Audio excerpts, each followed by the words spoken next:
Aku nak memotong kereta ini. Tiada keretaku bawaku.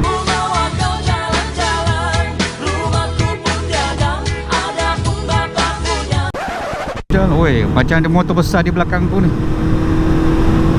Kita masuk balik. Memang ada motor besar kat belakang aku ni. Apakah?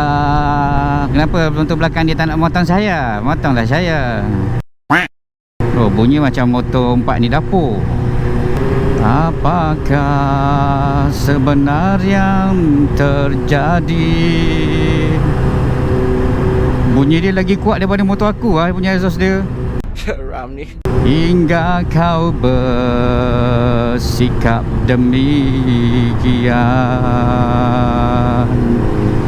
sedangkan kau sesungguhnya percaya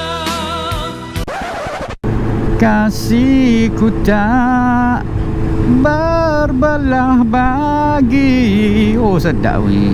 Okay.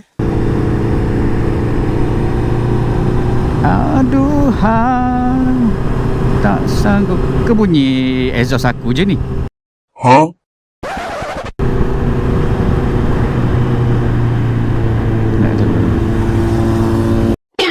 Oi, motor apa ni? Bunyi banyak sedap. Motor dia 1000cc ke? Tapi tadi motor apa dia? Adik, oh 3 orang. Tupanglah lalu, tupanglah lalu. Itulah duduklah kampung gini apa. Tak ingat aku masa kecil naik dengan adik-beradik aku 3 orang macam tu lah. Naik motor